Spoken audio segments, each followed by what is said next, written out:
Isabel immediately stood up. Sophie, let's go upstairs and change our clothes. Due to the heavy rain today, they still got a little drenched despite arriving by car. Sophie didn't want to delay any longer either because that would waste everyone's time. Meanwhile, Tristan went to his room to get changed. When they came downstairs after putting on a new outfit, they discovered they would be having barbecue for dinner. The Lombards rarely ate barbecue, but after William learned that Sophie enjoyed eating it, he decided that would be their dinner tonight. That was how everyone in the Lombard family was always looking out for those they held dear. Sophie, you must be delighted. Grandpa suggested we have barbecue, all for your sake. Isabel was a little envious. The elder was somewhat stubborn, but once he accepted someone, he would treat them. Grandpa has never changed his ways for anyone else, not even for me, the most favored little princess of the Lombards. Frankly, you guys don't have to change your lifestyle to suit me. I'm fine with eating anything. Their consideration was causing Sophie to feel a little embarrassed. All right. Come over and eat, everyone. Quit twaddling, William uttered in displeasure. In the past, he genuinely didn't think highly of barbecue, but he realized now that as long as the family was together merrily, it didn't matter what they ate. Tristan pulled out a chair for Sophie to sit on before taking the seat beside her. Okay, everyone's here. Let's dig in. I'm starving, Sarah chirped. William picked up his cutlery, and everyone else followed suit. The group had a great time throughout the meal. Caking in the jolly demeanor of his family members, William felt beyond contented. This bliss is more than can ever ask for. At this age, I truly don't have any more demands. All I wish is for my family to be safe and happy. By the way, Sophie, I heard there's a traditional style bridal gown boutique with beautiful dresses. How about we go and take a look tomorrow? Sarah had heard about the shop at work today. There's no need. I've already arranged for someone to design the wedding dress. Tristan didn't want to let Sophie worry about that matter because he could handle it all by himself. Isn't your wedding still some time away? Why have you started preparing already? This younger brother of mine has always been committed when it comes to dealing with Sophie's affairs. I can manage those preparations. The wedding is an occasion I've been looking forward to for a long time, so how can I not prepare for it wholeheartedly? Okay. I only have one request. The wedding must be magnificent. William, being of advanced age, was fond of a more stately wedding ceremony. Got it, Dad. Don't worry. Lincoln and I will help make sure everything's splendid. Sarah immediately. Father is old and should be resting well at home. We can take care of these matters. If we need any help, we'll let you guys know, but rest assured until we ask for your assistance. Tristan wanted to take charge of every detail of the wedding personally. Uncle Tristan, shouldn't you take Sophie's feelings into consideration about the decision-making for this wedding? A wedding was a matter involving two parties, so both must be on the same page with the arrangements. I have no objections. Sophie was really busy. She figured since Tristan enjoyed doing it, she'd simply let him handle everything. Isabel was rendered speechless. How can Sophie not contribute any ideas when this is her wedding? Although Felix and I haven't decided how we will proceed in our relationship, I've already had numerous visions for my own wedding. After the barbecue session wrapped up, the three girls headed to Isabel's room. Sophie, we know you're swamped, but you should also pay more attention to the planning of the wedding. Isabel couldn't stop herself from reminding Sophie. After all, a wedding was an event involving two people. If only one person took care of everything all the time, he or she might feel their partner was disinterested. I just feel that it's still early. Don't worry. I'll keep that in mind. Anyhow, that was her own wedding, so Sophie was also quite looking forward to it. All right. Isabel. I'm sure Sophie knows what she's doing. Sarah had always reckoned that Sophie was a capable girl with many ideas. Still, I'm really curious about what the custom-made wedding dress Uncle Tristan requested looks like. It must be breathtaking. I haven't seen it either. I didn't even know he had ordered the wedding dress. Sophie was genuinely clueless about that. It feels like Uncle Tristan has been the only one eager for this wedding to happen, making all the preparations on his own. Sophie fell silent. After contemplating briefly, she realized that was indeed the case. But this is my personality. Will Tristan think that I don't care about him? I really don't know how to be more enthusiastic though. This is just the kind of person I am. Let me ask you something, Sophie. Have you ever told Uncle Tristan you love him? If you haven't, you ought to do it. That way, he won't be so hurt. Sophie's mulled it over. Is that really the case? Sarah smiled and patted Isabel's head. You're not even an expert in your relationship, so quit trying to teach others. Every couple has their own way of getting along, after all. What works best for one couple may not be suitable for others. Sarah thought that the most important thing was for both parties to discover a way to enjoy each other's company at ease. Isabel was at a loss for words. Fine. I've only been in one relationship, so my experience is indeed quite limited. Forget what I said then. She stuck out her tongue. It's best if I don't lead Sophie astray. If I do, Uncle Tristan won't ever let me off the hook. Noticing the pensive expression on Sophie's face, Sarah said solemnly, Sophie, you don't have to take Isabel's words to heart. This is your relationship with Tristan. As long as you both feel comfortable, that's enough. Okay. Sophie reckoned Tristan should already know how much she loved him. I'm not good at expressing my feelings, but I truly and deeply love Tristan. Before meeting him, I never imagined I would ever love someone so much. I understand, Sarah, she added. You're so smart. You should be able to comprehend what I'm saying. Love had always been a matter between two people, irrelevant to others. After returning to her room, Sophie continued to dwell on that question. In the end, she decided to go to Tristan's room to look for him. As no one responded after she knocked on his door, she turned the doorknob, only to find out that the door was unlocked. After hesitating for a few seconds, she still pushed it open. Tristan, are you here? Upon entering the room, she heard the splashing sound of water coming from the bathroom. Tristan seemed to be taking a shower. Sophie, is that you? No one else in the house would enter his room without his permission, so the man guessed it was Sophie who came in. Yes, it's me. I'll go back to my room first since you're showering. Hold on. I forgot to bring my clothes in here.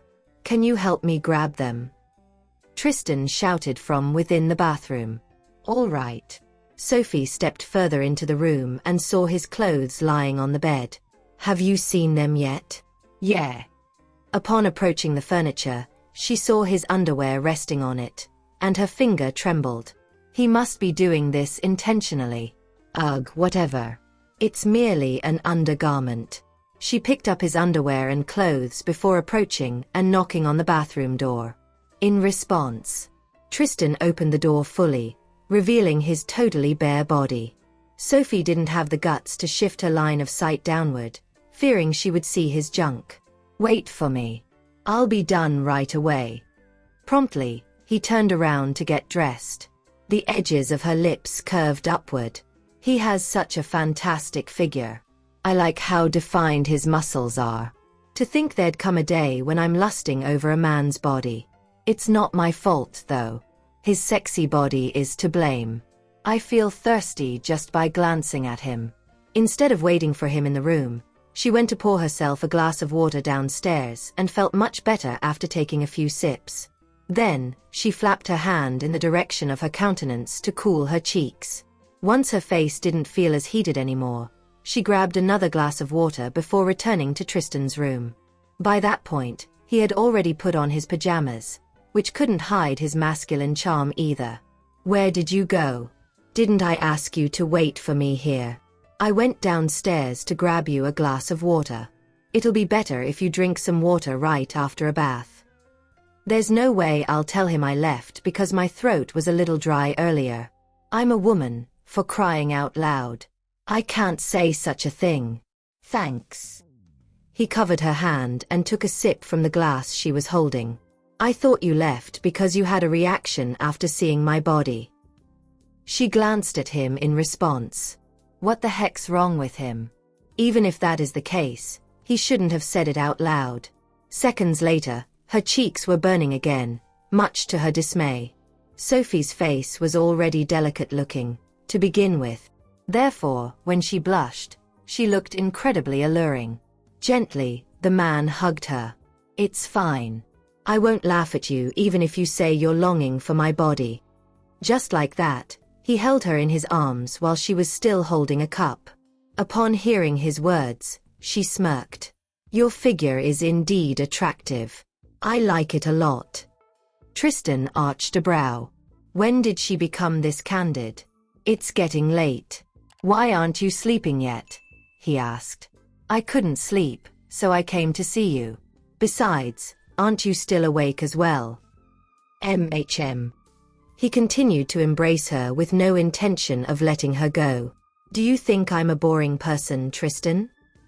I don't know any sweet nothings or how to coax people, nor do I care much about anything. Even the wedding is being handled by him alone. It feels like I'm not doing a good job as a girlfriend. How could I? Why would you say that? I think you're really interesting, he replied. The man truly liked her the way she was and didn't need her to change. The only thing he wanted was for her to stay by his side. Nothing else mattered to him. Truth be told, I really like you. Sophie had never told him that because she wasn't good at expressing her emotions. As such, Tristan was pleasantly surprised to hear that. I know. I love you very much too. He was aware, based on her personality, that if she didn't have feelings for him, she would have never put up with anything. With that, he raised her chin and planted a kiss on her lips. Did Isabel say something to you? You don't have to take her words to heart. All you need to remember is stay by my side. He didn't care about what other people did, for every couple had a unique way of getting along. As long as we feel comfortable with our relationship, that's enough. There's no need to compare ourselves to others. Sophie nodded. Regardless, I want you to know how much I love you. I know that now. I'm happy that the person you love is me. Once again, Tristan pecked her lips, causing her to blush. Even though she's a dauntless and dominant young woman, she still blushed when I said that. I simply can't describe with words how much I love her. He placed the cup in her hand elsewhere before pressing her body against his as he kissed her. She's my soulmate. No matter how much I love her, it feels as if it'll never be enough. Hugging his neck, Sophie tried to mimic how he kissed her.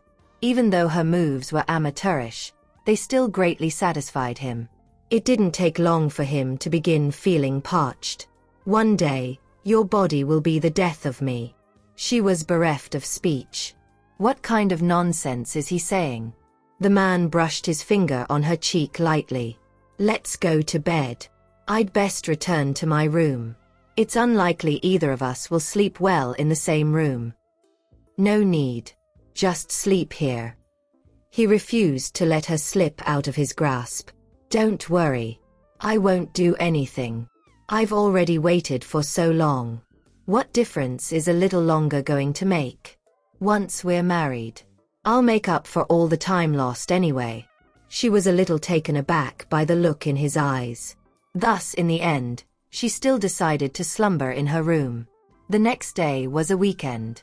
Even though Sophie had nothing on her agenda, she woke up at 7 and jogged for a few rounds. When she came back, William was doing yoga in the courtyard. The elder was pleased to see her exercising in the morning. Upon spotting him, she greeted, "Good morning, old Mr. Lombard." "Morning." While William continued his activity, she returned to her room for a shower. It wasn't until the family was having breakfast that Isabel finally woke up. She descended the stairs after washing her face but did not change her clothes. "Do you know what time it is already, Isabel? Didn't I tell you girls need to exercise as well? Did you know that Sophie just came back from a jog?" William couldn't help but nag when he saw his granddaughter like that. "I don't like jogging, Grandpa." I know that Sophie's great, but you ought to quit wanting me to be like her. I'm my own person, she retorted. William was rendered speechless. Why such a long-winded rebut? It's not like I said much. How can you speak to your grandfather like that, Isabel? He's only saying that because he cares about you. Lincoln frowned. Isabel stuck out her tongue. But that's the veritable truth. They know full well that I hate exercising. Seeing that, William waved a dismissive hand. All right, no need to chastise her. Such has always been her nature. If she manages to get up early for a morning run someday, hell would have really frozen over. Since you know me so well, Grandpa, you shouldn't have nagged me. Isabel was the kind of person who preferred lying down to sitting and would never stand if given a choice to have a seat. She was inherently lazy, and that was something she could never change. Meanwhile, Sophie chuckled. Everyone's lifestyle is different. It doesn't matter so long as she's comfortable with her life. All I did was wake up earlier for a morning run. Sure enough, Sophie loves me most. Isabel exclaimed with a wide grin. Hey, why are you calling her Sophie? That's rude. William reproached. Call her Aunt Sophie henceforth. Words promptly eluded Isabel. At the same time, sheer discomfiture swamped her. Gosh, Sophie is more than a month younger than me, okay? I really can't bring myself to call her aunt. I'll do so when they've gotten married, Grandpa. Verily, it was too awkward an address for her right then. Anyhow, you're not allowed to be so rude in the future. The atmosphere was harmonious as they had breakfast together. Isabel was the only person who was a touch despondent. I think Grandpa doesn't love me anymore, Aunt Sarah. What nonsense are you spouting? He loves you the most. Everyone in this family loves you. Even Sophie dotes on her despite being younger than her. Oh well, I can no longer feel the love. Grandpa likes Sophie a lot now. I just knew it. Who wouldn't like a girl like her? Beyond the shadow of a doubt, the tide has turned. Yeah. Indeed, Dad's attitude has changed significantly. In the past, he disapproved of Sophie, but now, he defends her at every turn. But then, she's worthy of it. Anyone with eyes can't miss her outstanding qualities. On her way to the University of Medicine, Sophie received a call from Nicholas. Didn't you promise to treat me to a meal the next time I travel to Chonea? Sophie. I've come now. He had settled everything in Anglander and consulted a psychologist. However, that did him no good, for he still had feelings for Sophie. What do you mean? Are you in Chinoca right now? Nope. Come and pick me up at the airport, won't you? I'm boarding the plane now, and I'll arrive tonight. Nicholas hoped that she would pick him up at the airport. We can be considered friends now, right? Besides, doesn't she still owe me a favor? Okay. Text me the details of your flight. I'll go and pick you up at night. After all, I did owe him one previously. Hearing that, the man was over the moon. Sure. Remember to come and pick me up. Otherwise, I'll be utterly disappointed. Undeniably, he lowered himself markedly in his love. Will do. After hanging up the phone, Sophie heaved a sigh. He's simply a ticking time bomb. No one can predict what he might do. What's wrong? Nicholas is coming, and he even asked me to go and pick him up at the airport tonight. Didn't I owe him a favor back then? I'll treat him to a meal. At that, Tristan went silent. He genuinely detested Nicholas. There's no need to bother about him. Go and pick him up? Who does he think he is? What right does he have to ask Sophie to pick him up? In a flash, Sophie was rendered speechless. Whoa. The hostility between men is pretty intense as well. Subsequently, Tristan drove Sophie to the University of Medicine. He knew that she would undoubtedly keep her word after giving it. Thus he stated, I'll go with you to pick him up tonight, and I'll also treat him to the meal you owe him. Together with you. That was his greatest concession. It was only because he respected her that he made such a compromise. If not, it would have been beyond the realms of possibility. Okay.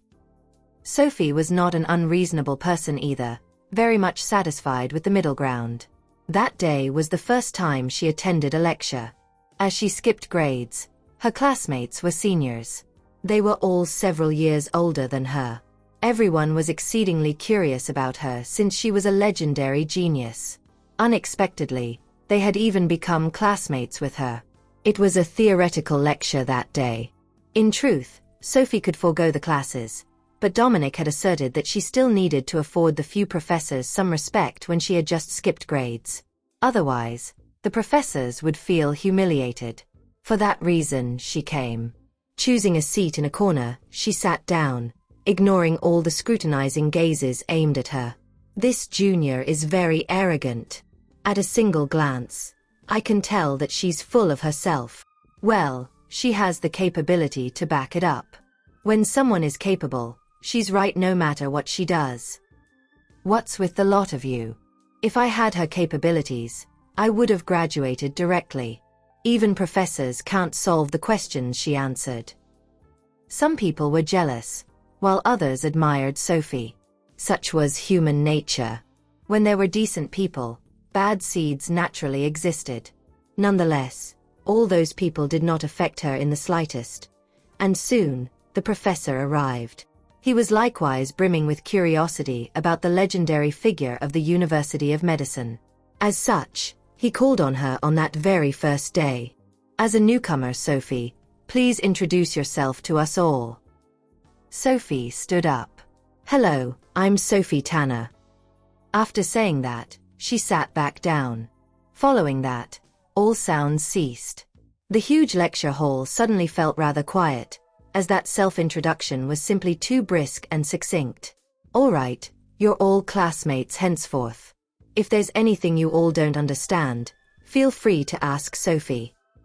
No matter what, Sophie's capabilities were incredibly outstanding.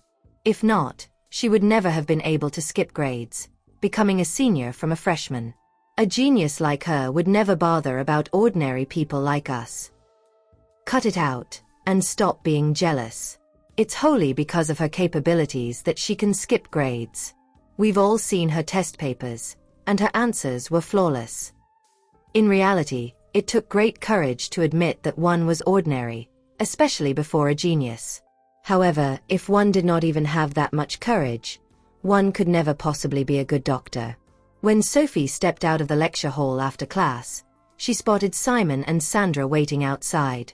How did it go, Sophie? Were the seniors good to you on your first day attending final year classes? She has always been a person who's slow to warm up to others. I wonder if the seniors would pick on her since she alone in the fourth year. It was fine. I can adapt to things. Sandra had run into a problem and could not figure it out. Since she came to seek Sophie out then, she seized the opportunity to ask the latter about it. You've improved a lot these days, Sandra. The fact that she could ask such a question is evidence that she has really made headway. Sophie's compliment turned Sandra sheepish. I still have a long way to go compared to you. Her dream was to be a good doctor, and she had always worked hard to that end. Yet, she could never shake off the feeling that she lacked the talent for it. But with Sophie's help then, she felt that she might be able to realize her aspiration. She added, speaking of that, Sophie, I've got to thank you. If it weren't for you, I would have likely dropped out. Actually, Sandra, you're an incredibly talented person. All you need is a little more confidence. Sophie felt that Sandra seriously lacked faith in herself. Simon nodded in agreement. You're already amazing, Sandra. Look at me. I used to be rotten to the core in the past. But am I not quite confident now? She certainly doesn't have to be so diffident when even I, who lazed around and did nothing, could have such confidence. Then he offered. How about this? After you graduate, you can work at my father's hospital. She merely wants to be a doctor, yes? Considering her capabilities now, she has her choice of hospitals. Thank you, guys. If it weren't for the two of you, I really wouldn't know what to do. Admittedly, Sophie and Simon have both helped me tremendously. You're truly incredible, and you've also helped us a lot, Sandra. So, continue forging ahead. Simon encouraged, beaming from ear to ear. I can't imagine what would have become of me if I hadn't met her and Sophie during my freshman year. Sophie had no classes in the afternoon, so she wanted to go to the medical association. Coincidentally, Sandra and Simon were also free, so they all went together. It was not until they had arrived at the medical association that they discovered Arius and Georgina had returned. It was uncertain what happened in Georgina's hometown, but the duo did not appear to be dating. Arius came over to seek Sophie out. You pursued her to her hometown, yet you came back without making any progress? Disappointment flooded Sophie. Good Lord. He's downright inefficient. He isn't like this when he performs operations usually. Why this abrupt change when it comes to wooing a woman? If not, did you think something would have happened? Georgina was having loads of fun going on blind dates. She never needed me there to lend her a hand. In response, Sophie shook her head. Honestly, Arius, I think you might end up spending the rest of your life alone. Would any woman like him if such is his attitude?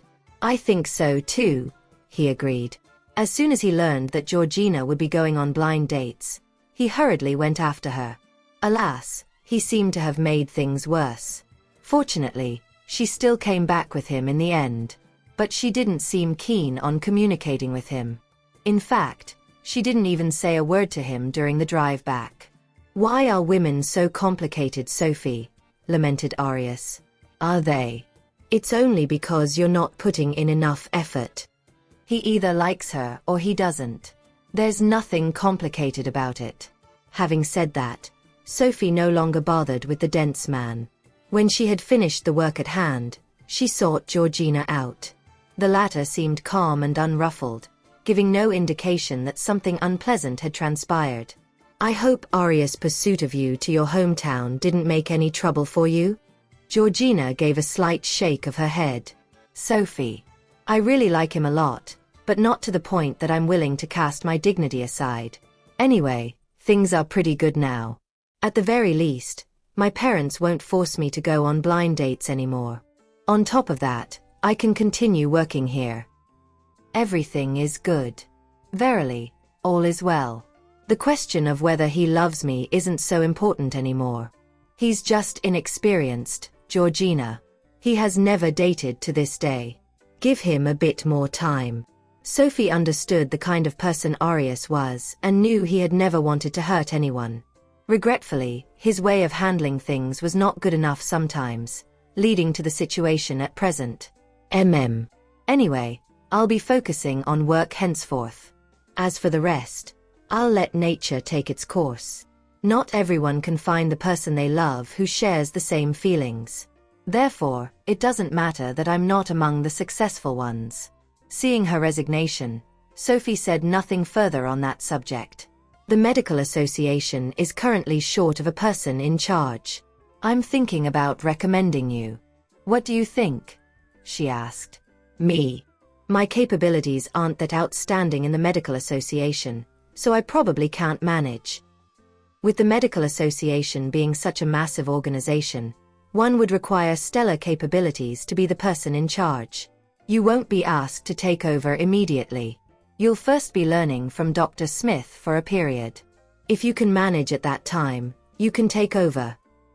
In truth, Georgina was an exceedingly competent person. Right then, all she needed was an opportunity. Really. Never had Georgina realized that she had such capabilities. Ever since she was young, she had always been a member of the study committee but never a class monitor. You can do it. Give it a try first. If you have any questions, you can ask me or go directly to Dr. Smith. Okay, I'll give it a try then. Don't blame me if I end up flopping in the end. Following that, Sophie sought Barney out and told him the good news. You truly don't need to worry anymore, Dr. Smith. I've already found a successor for you. She genuinely found Georgina to be the perfect candidate. You aren't being kind to find me a successor at all. Instead, It's clear that you're afraid I'd ask that of you. That said, Georgina is quite good. If I train her well, she'll probably do. In any case, don't bother about my motive. Most importantly, the final result is good, right? Isn't that sufficient? Well, you're right. Georgina's talents in the medical field aren't as outstanding as yours, but she's still up to par in management. Undeniably, she did a great job managing this place while we were away. I've already told her that she'd be shadowing you for a time. You only need to train her for a bit. Of course, if she ends up falling short, we'll look for someone else. But the possibility of that happening is slim to none. Okay. I trust your judgment. Since you think she's capable of it, she must be. Sophie has shrewd discernment, so anyone she approves of will basically turn out fine. Yeah. Thank you for your trust in me, Dr. Smith. The feeling of someone believing in her thrilled Sophie. On the contrary, Arius was downright chagrined when he learned that Sophie had asked Georgina to be the person in charge of the medical association. How could you do this, Sophie? Georgina trusts you implicitly, yet you sabotaged her. How did I sabotage her? Isn't she disappointed in love and would like to shift her focus to work? Moreover, the culprit is standing right in front of me. In a trice, Arius fell silent, left without a retort. No, Sophie, she can't be the person in charge. I don't think this is something you can decide. Who are you to her, and what right do you have to make a decision on her behalf? Once more, Arius was struck dumb. He immediately went to look for Georgina. Georgina, you can't be the person in charge, okay? Why can't I? Do you think I lack the capability for it? Do you find it fun to toy with me, Arius? Is it because I like you that you think you can treat me however you please? When Georgina uttered those words, anguish hit her hard. What have I ever done besides having feelings for him? Even if I like him a lot, I still have my dignity. What gives him the right to think I'll agree to date him with just a lift of a finger? The sight of her devastated had Arius at a loss for a moment. That's not what I meant, Georgina. I really want to try dating you. Who knows, we can be happy. Ultimately, tears escaped her eyes. Who knows? He's giving me a spark of hope when I just decided to give up, thinking I'll be moved by it, huh? The instant he saw that she was crying, his panic mounted. In all honesty, he had no idea how to interact with women. However, distress inundated him for real to see her shedding tears. I'm sorry, Georgina. Forget it if you're unwilling to give me a chance. Please don't cry. I've never intended to hurt her. Truly, never once had it crossed my. Unfortunately, Georgina wept even harder upon hearing that. It's precisely because you don't like me that you don't even care, she roared. On the heels of that, mortification deluged her. Without warning, Arius hugged her. I'm serious, Georgina. I actually don't have any strong points. Although I've attained some accomplishments in the medical field, I'm afraid I'm not the type of man you want in life. With his arms wrapped around her, Georgina's heart raced wildly. She felt as though it was going to pound out of her chest. Arius. She honestly did not quite know how else she should explain things to him. I like him purely because of the person he is. Never had I considered other reasons. I'm sorry. I never meant to hurt you. But when I learned that you were heading back to your hometown to go on blind dates, I felt absolutely wretched. That's the only reason I cast caution to the wind and went to look for you. Arius finally bared his heart. Really? You were wretched when I left. Perhaps he merely doesn't know how to love. And maybe there's still a speck of hope for me. I was really wretched when I learned that you were leaving. At long last, a smile bloomed on Georgina's face. Okay, we'll try dating then. You don't need to feel pressurized. I won't blame you if things don't work out at the end of the day. After all, not all relationships are destined to end in marriage, nor do all lovers get together. Not to mention, our relationship is starting from my unrequited love in the first place. Surprisingly, Arius furrowed his brows. You're too pessimistic, Georgina. I like you. As such, I'll try my best to make this relationship work. I won't allow anyone to hurt you. He embraced the woman in front of him tightly. But I've already promised Sophie, and I do want to try being the person in charge of this place. As Georgina had agreed to it, she felt that she still wanted to give it a try. All right. As long as you're happy, I have no objections. Ugh. Sophie is too devious.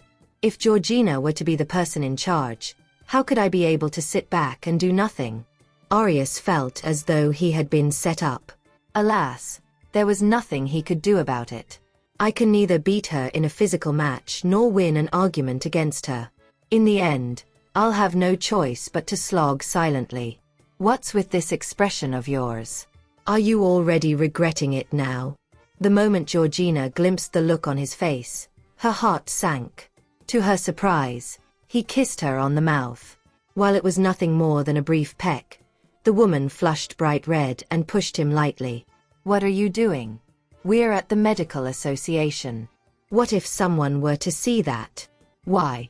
Am I such a disgrace? So be it if someone were to see that. What's the big deal about it? Arius found nothing wrong about dating at his age.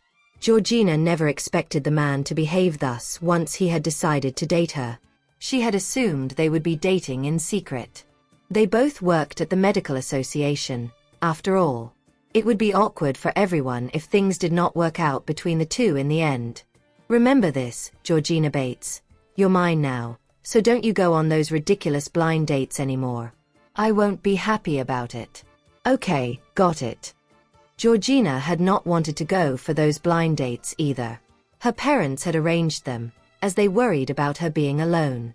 After Arius had placated Georgina, he went in search of Barney. Despite the man's arrival, Barney did not even spare him a glance. Georgina is actually unsuited to be the person in charge. Dr. Smith, Arius stated, cutting straight to the chase. Still, Barney went about his work. That's not something for you to decide. Since she has agreed to it herself, we'll see how it goes first. I've gotten together with her, Dr. Smith. So, I hope she'll have more time for herself. That's your business. It has nothing to do with me. I've obeyed you to the letter all these years, Dr. Smith. Yet, you won't even agree, though I'm only asking you for a meager favor now. How about you take the job instead, then? If she's unsuited, you certainly fit the bill, grumbled Barney. Sophie might not have the time as she has many things on her plate, but the same can't be said of him.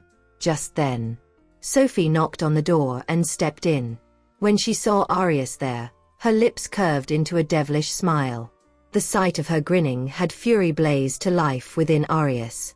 Aren't I good to you, Sophie Tanner? Why must you sabotage me like this? She doesn't want the job, so she foisted it on Georgina. At that, Sophie's smile grew even wider. I know you're good to me, but so what? It was Georgina's decision to be the person in charge of the medical association. I didn't coerce her into it. How could he blame this on me? I'm sure you did it on purpose, picking on her because she's innocent and naive. She has her own mind. Besides, if you don't want her to be the person in charge, you can take the job. Instead, Dr. Smith and I have no objections at all. That had Arius at a loss for words. The two of you are obviously in cahoots. No one is on my side. Despondency swamped him. Don't worry. There'll be someone on your side henceforth. Georgina will definitely take his side, considering how much she likes him. Humph. Arius was utterly frustrated. Being the person in charge isn't that bad, Arius. We'll help if she were to run into some problem. We're not going to dump all the problems onto Georgina. We're only going to have her handle some of the daily matters. As for the other complicated stuff, we're not going to sit back and do nothing. Exactly. Are we such people? Of course, if she isn't willing to take the job in the end, we aren't going to force her. Barney affirmed. We're not such unreasonable people. Arius let out a heavy sigh. Ugh. I'm truly powerless before Sophie. Fine. But let me put this out there first. You'll have to handle it yourselves if it involves someone problematic. Arius' suggestion isn't even a suggestion. Won't he pitch in and help if a problematic person shows up? Will he actually stand on the sidelines and watch if Georgina has a tough time? Sophie's amused smile deepened. Seeing that, Arius felt a chill run down his spine. He sighed internally. I really have no chance of winning against this girl. Dr. Smith, your mentee is way too ferocious. I don't like her one bit, he complained. Barney didn't comment on that and ignored him. Arius' opinion wasn't vital to him whatsoever. By nightfall, Tristan had come to pick Sophie up for dinner. When they reached the airport, the plane had already landed. His expression darkened at the thought of picking up Nicholas. Enough of this guy. I don't know why he's even coming here at this juncture. Even though he helped us in Anglander last time. I haven't forgotten how he caused Father and Sarah to get into a car accident. Sophie grabbed his hand. If you don't want to see him, you can head back first.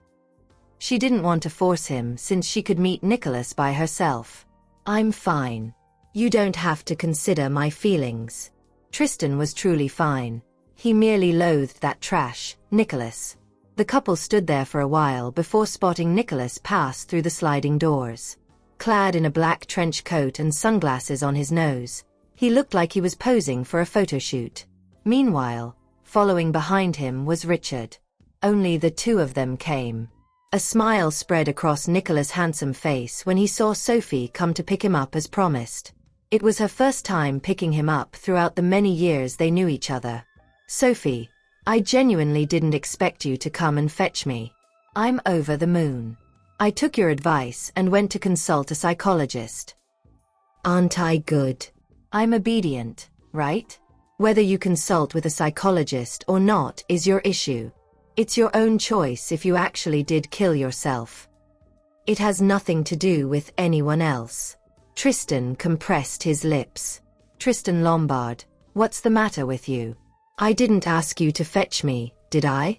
You decided to come here and be the third wheeler of your own free will, and now you're spouting nonsense.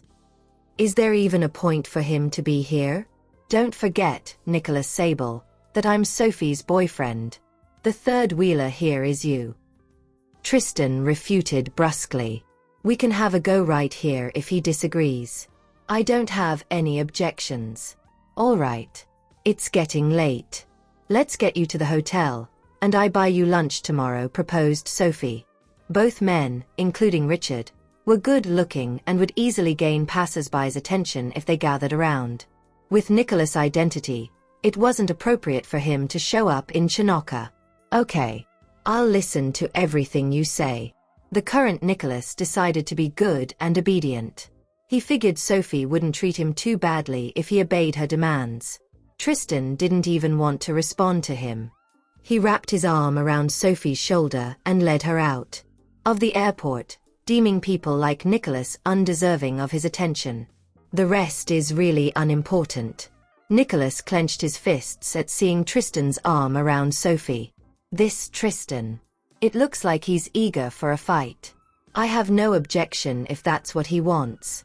Noticing the anger simmering within Nicholas, Richard hurriedly said, Boss, women are soft-hearted. Ms. Tanner might sympathize with you more if you be obedient and stay on her good side. Sympathize with me? Do I, Nicholas Saber, need others' sympathy?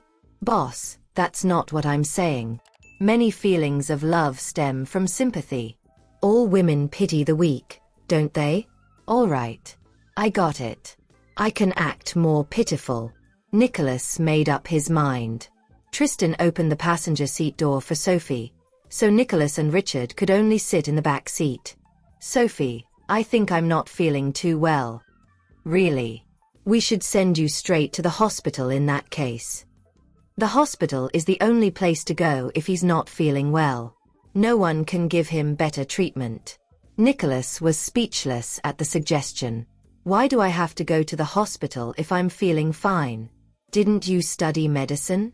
You can just examine me, he suggested at once. He only wanted her to examine him. You'd better shut up, Nicholas Sable. Nicholas was getting on Tristan's nerves. Why is he acting like a fake? Nicholas merely cast a pitiful look at Sophie. I didn't say anything wrong. Sophie. Look at him. He keeps singling me out. The actions of the childish Nicholas made others speechless. Cut it out, Nicholas. Tristan is my fiancé. Of course, he's not going to be happy if you say stuff like that. He'd better know his place.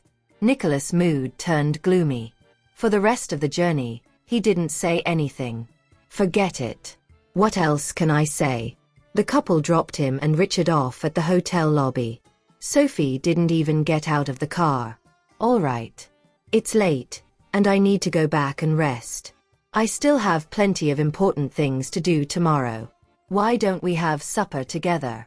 I'm still hungry after eating the in-flight meal. In-flight food really does taste terrible. 3 buy you lunch tomorrow, Nicholas.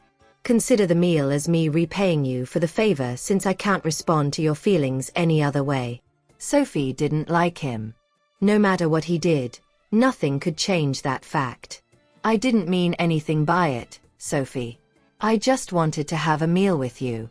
You don't have to think the worst of me. She's right. I was quite terrible in the past, but I'm sincere in wanting to be better now. Why doesn't anyone me? Nicholas, I can tell you now that I don't care regardless of how you changed. Hence, save your breath if you have any other ulterior motive. She didn't want to give him the wrong impression. Okay, get some rest then. We're leaving. On the heels of her words, she gestured for Tristan to pull away from the hotel. Since the only person she loved was Tristan, she wouldn't give anyone else even the slightest bit of a chance. Are you okay, boss? Richard glanced at Nicholas with concern. Even though he's been seeing a psychologist lately, he still can't control his emotions well. Plus, we're presently in Chonea.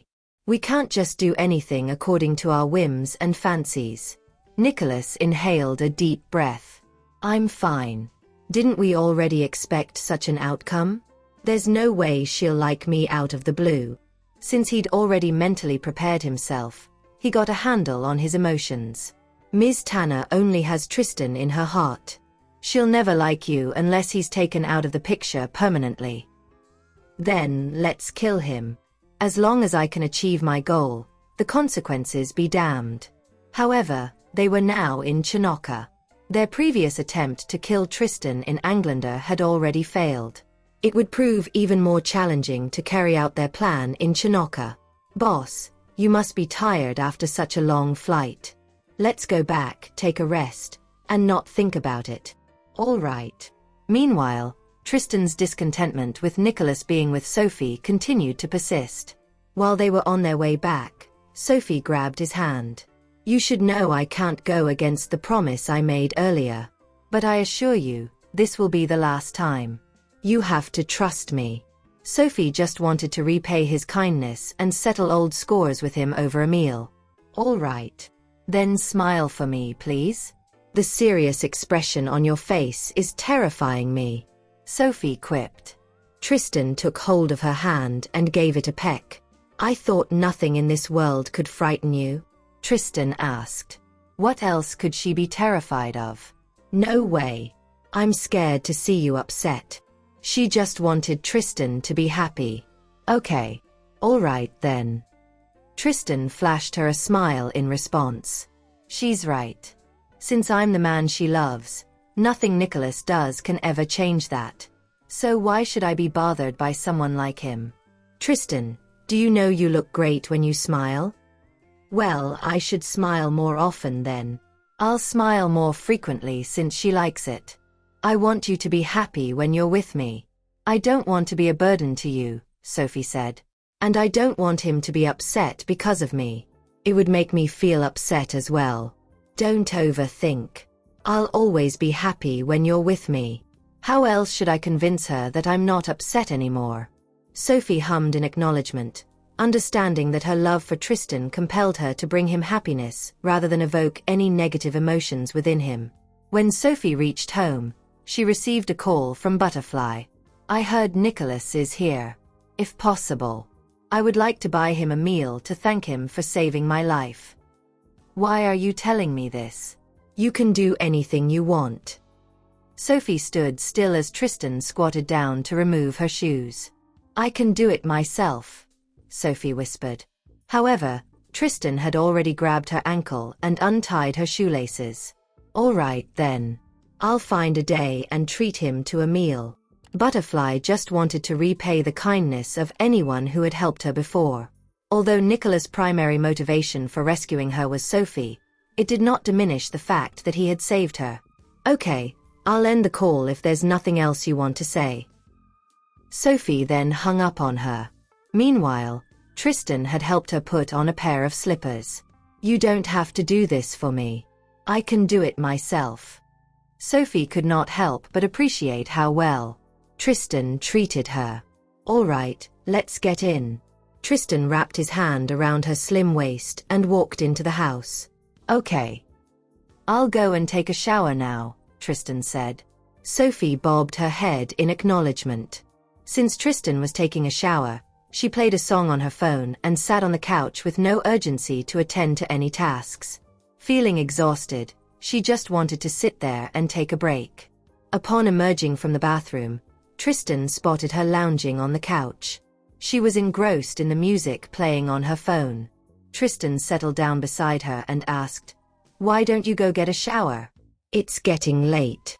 Sophie held his arm and snuggled against him, taking in the pleasant scent of his freshly showered body and the fragrance of the body shampoo.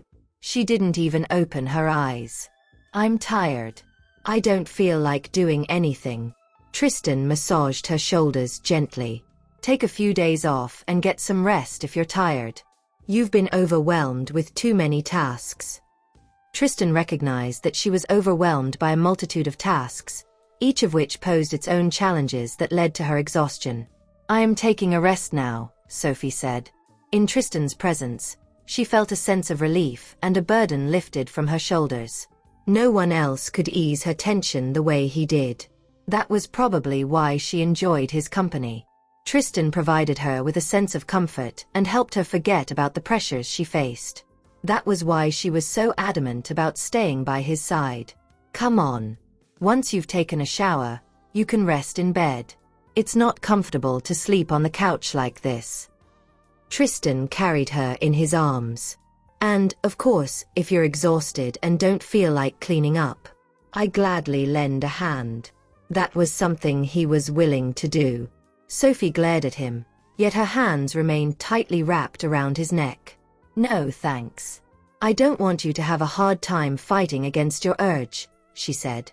"Why does he have to tease me when he knows it'll only leave him feeling miserable?" Her remark rendered him speechless. "Oh well. Fine. Okay, go ahead and take a shower. After that, you can get some good rest," Tristan said, knowing that she was tired. She did not want to waste her time. Sophie went into the bathroom to take a shower. After the shower, she received a call from Nicholas. Not wanting to answer his call, she switched off her phone and went to bed. Nicholas, lying on his bed, found sleep elusive. How could Sophie be so cold-hearted? It's like she doesn't care about my feelings. What have I done wrong? What does Tristan possess that I lack? Why does Sophie fall head over heels for Tristan but not for me? Nicholas struggled to sleep well on this solitary night. Sophie was the beautiful nightmare that he could never wake up from. In truth, he had no desire to break free. "I guess I'll just have to go with the flow." The next day, many people arrived at the dinner. Nicholas was not exactly pleased to see the other guests. Butterfly, who sat next to him, noticed his darkened face. "Why the long face, Nicholas? Everyone came to the dinner because of you. Shouldn't you be happy?" Butterfly said. "And these are all influential figures in Jipsdale." "Why, thank you," he sneered. "I only wanted to have a meal with Sophie, but these people showed up intentionally. How can I possibly be happy with them around and Sophie so far away? Come on, Nicholas. It's just a meal. The more, the merrier. Butterfly nearly burst into laughter. He looks kinda cute when he's bummed. I've never seen this side of him before. Butterfly could not help but feel sorry for him. It's unfortunate that not being able to be with the person he likes brings out this side of him. Nicholas was about to throw a fit when he noticed that Sophie was seated directly across from him.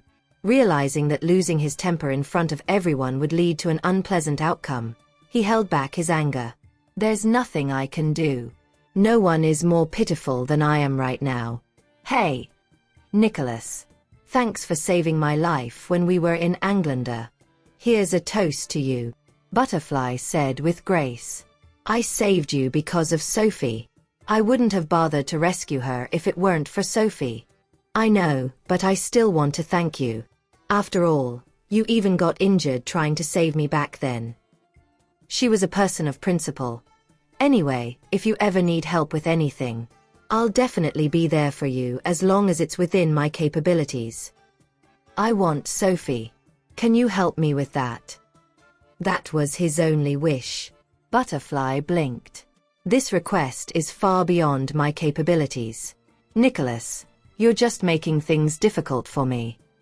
How am I in any position to control who Sophie likes? Nicholas gulped a mouthful of alcohol. In that case, there's nothing you can help me with. I don't lack anything. Butterfly fell silent.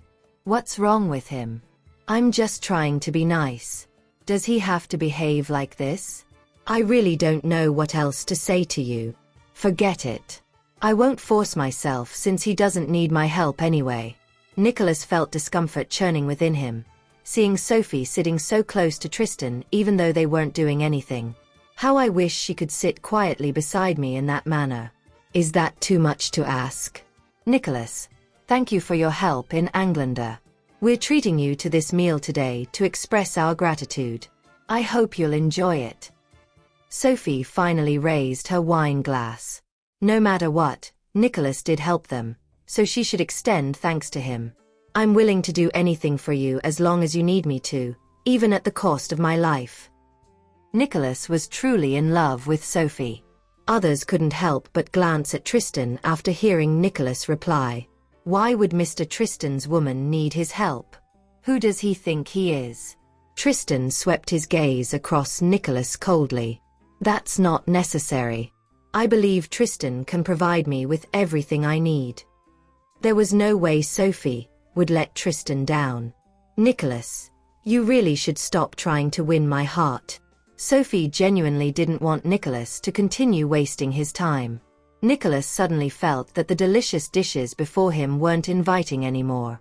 Sophie has always been like this, never giving me any hope. Tristan was satisfied. In fact, Sophie was already doing a good job, never giving anyone any false hope. However, she was simply too outstanding, causing many people around her to be attracted to her. That was just something beyond her control. Everyone present could tell how pleased Tristan was. So what if Nicholas tries so hard? His efforts are futile at the end of the day. Love isn't an investment that guarantees equal returns. Subsequently, Tristan stayed by Sophie's side and attended to her needs. Butterfly clicked her tongue. When they were at the restroom, she couldn't help but ask, Sophie, is Mr. Tristan provoking Nicholas on purpose? Aren't you afraid of going too far and causing Nicholas to flip out? That won't happen.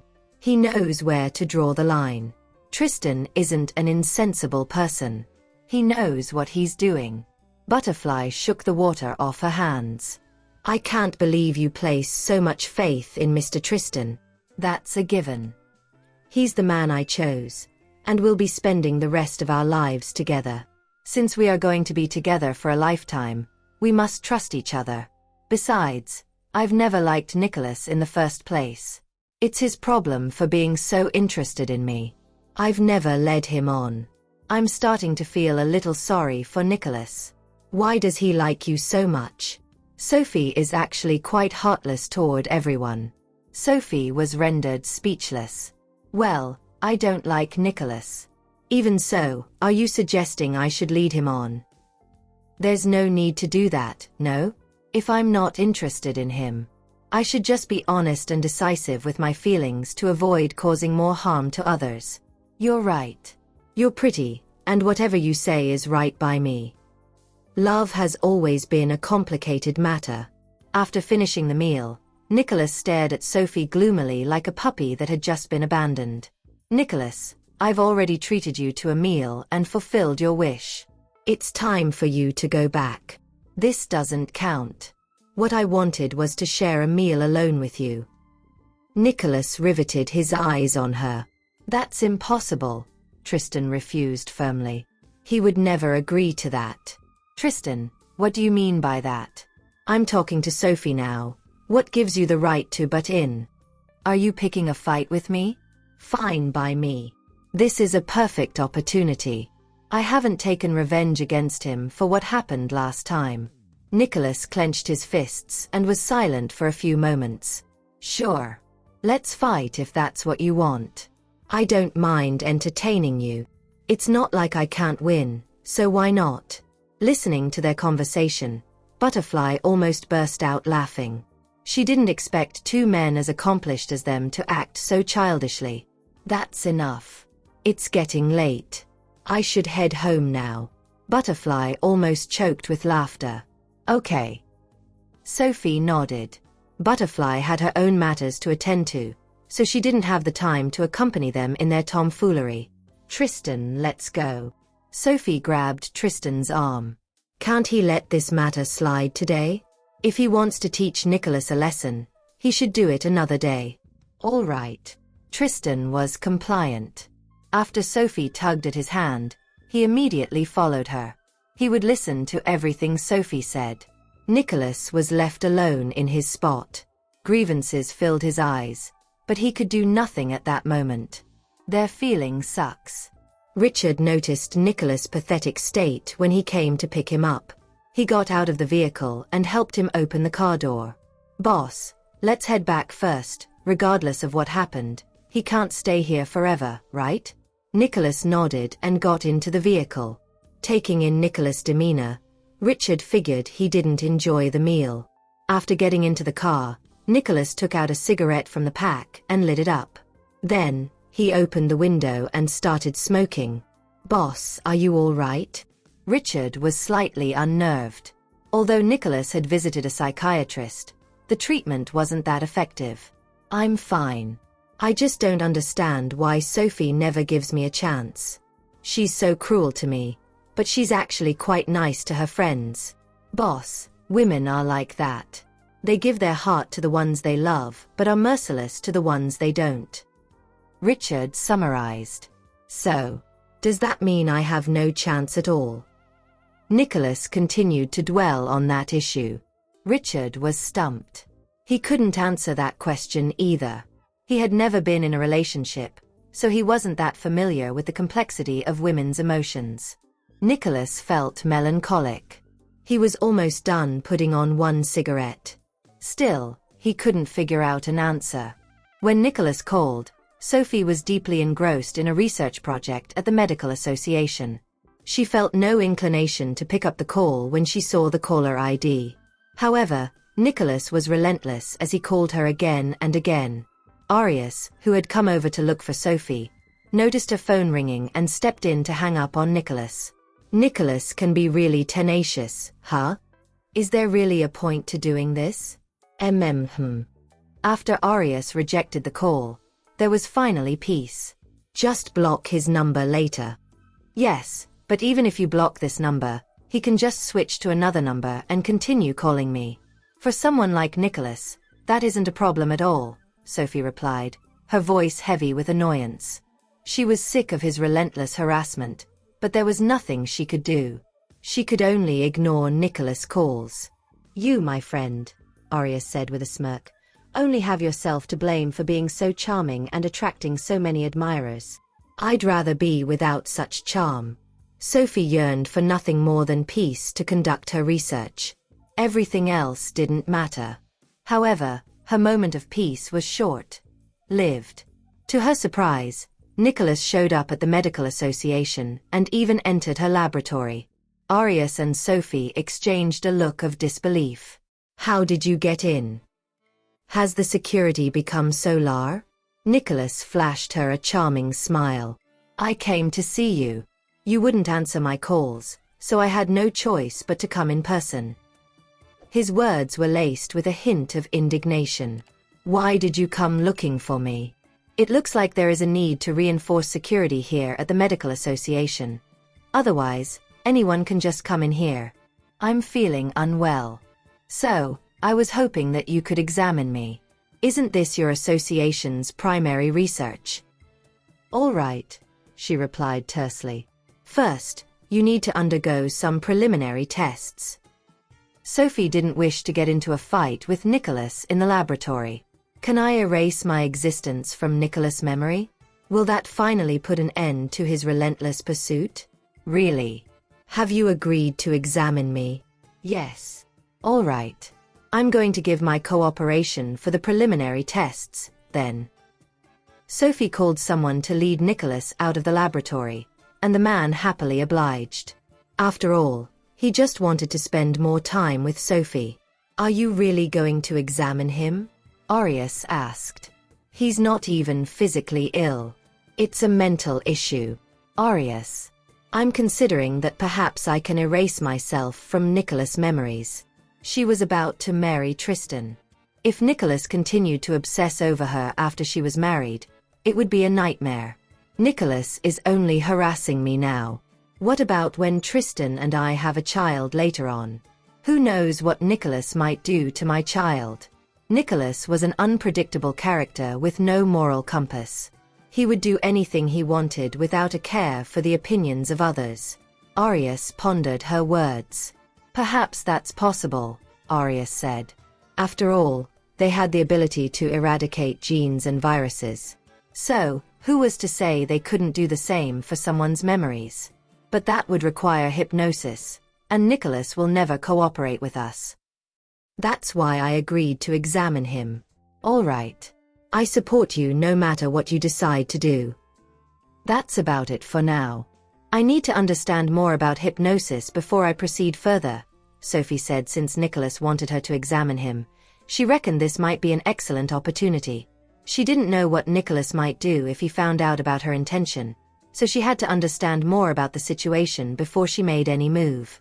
Meanwhile, Nicholas complied with the series of preliminary tests conducted by the medical association's personnel before he was led to Sophie's laboratory. Sophie, are you really willing to examine me? Nicholas asked in pleasant surprise. Yes. Head back home first before I decide on any treatment. I don't want to go back. I want to stay here and accompany you, Nicholas insisted. He had already found the hypnotist. All he lacked was an opportunity. He intended to take Sophie to Englander. That way, he could make his move. As long as he could make Sophie forget about Tristan, he would finally have his chance. Nicholas, I do not appreciate being disturbed in my work.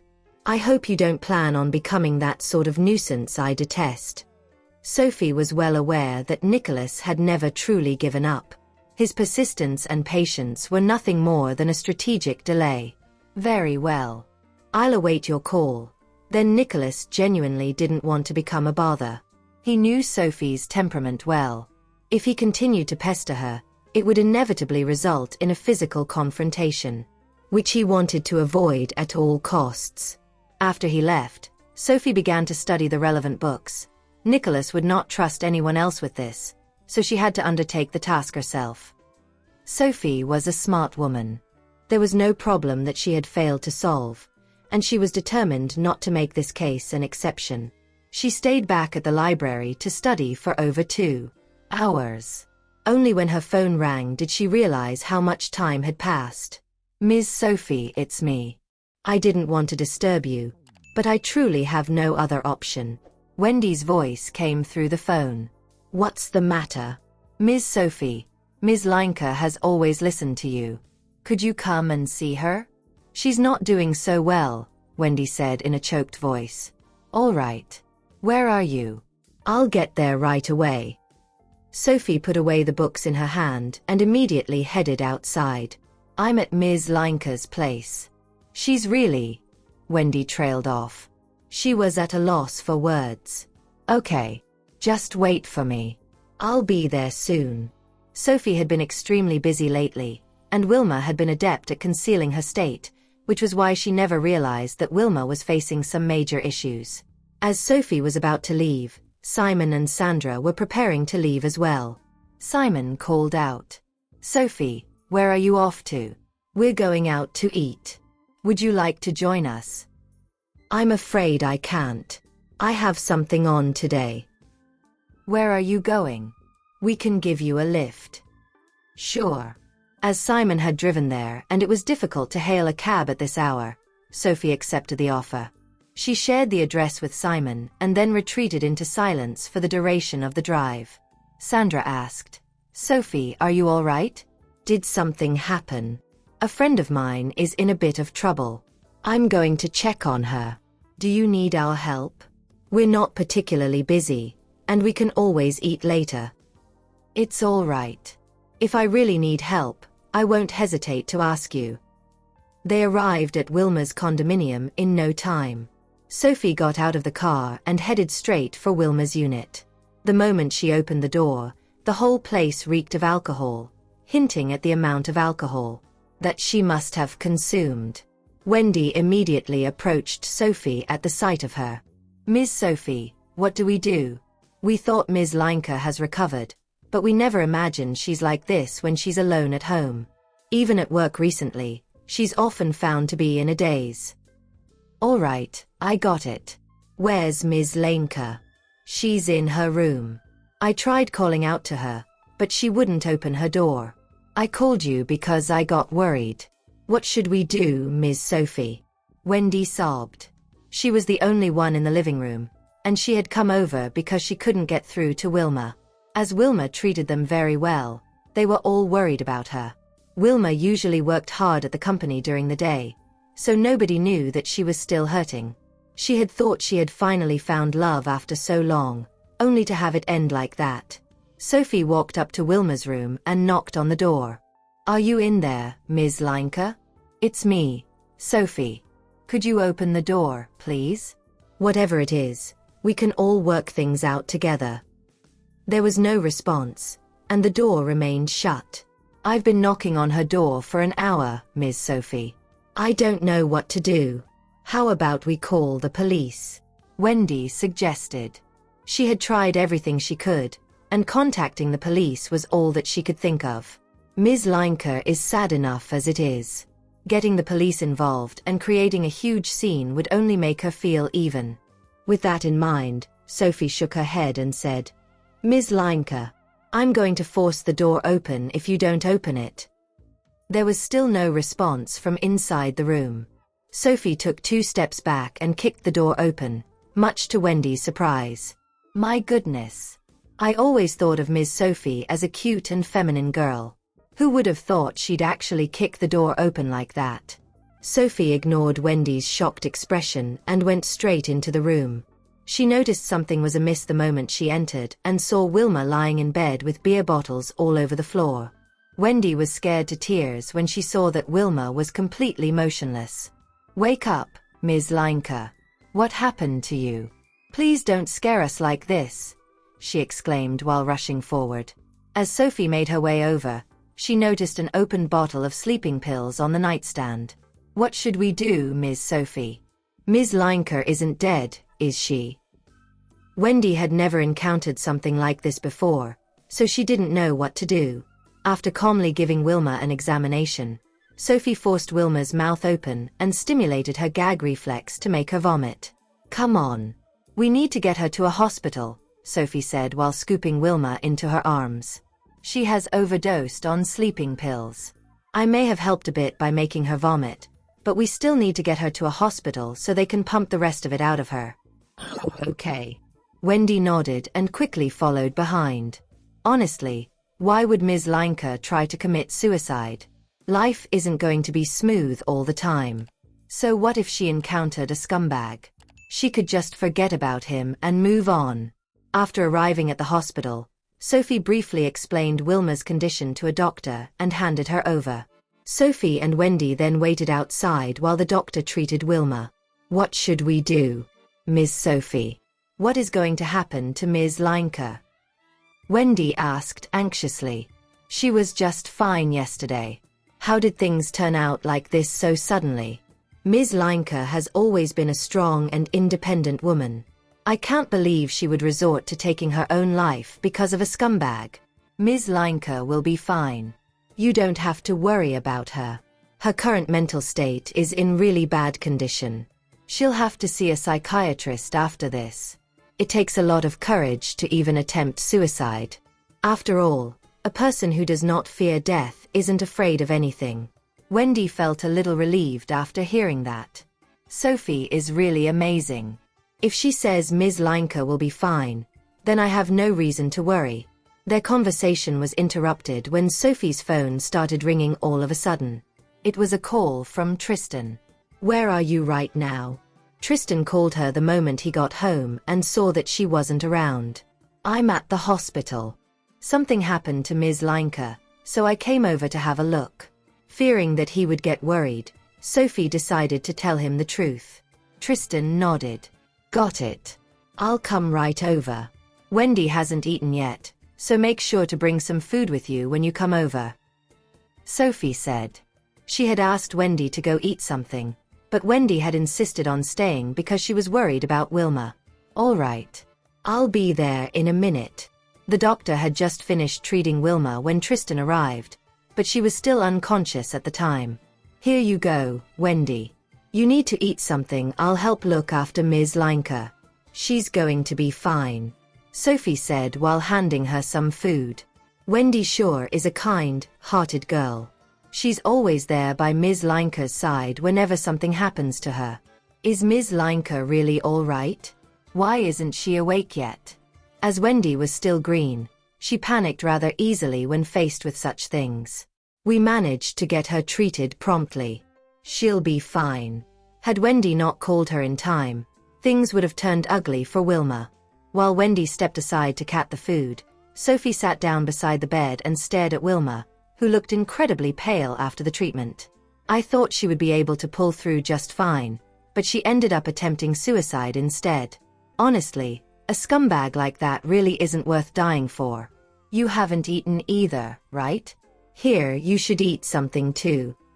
Tristan had bought dinner for two. I'm not hungry right now. I'll eat it later. Have you eaten?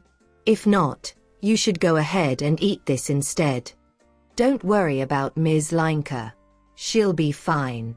This is all that scumbag's fault. Ms. Linker wouldn't have ended up like this if it weren't for him. It was me who encouraged Ms. Linker to pursue a relationship. I didn't know she would end for that scumbag of a man. This has nothing to do with you, Sophie. It's not wrong to pursue true love even though good people are rare to come by. I know that, but I still feel bad for Ms. Linker. She's a kind woman, so why can't she find someone who will love her right? I bet this experience has traumatized her so much that she won't be able to love anyone ever again. It wasn't until midnight that Wilma finally woke up. She stared blankly at her surroundings in confusion and tried to sit up straight when she saw Sophie. Sophie quickly stepped forward and helped her up. I'm sorry to trouble you like this, Ms. Sophie. Even after everything that had happened, Wilma was still incredibly polite toward Sophie. Why would you try to take your own life, Ms. Linker? I thought you were all better, but then you... Wendy couldn't bring herself to continue that sentence. You still have us, Ms. Linker. Everyone here at Transfix Cosmetics will stand by your side. I'm sorry, Wendy. Did I scare you? Wilma found herself at a loss for words as she thought about what she had done. She had swallowed all those sleeping pills because she couldn't bring herself to accept the outcome of her situation. Thank you for listening. If you have enjoyed this story, please like and share so others can see it too. Also hit the subscription button and notification bell so you can be notified on our next release. Thank you for your support. God bless you.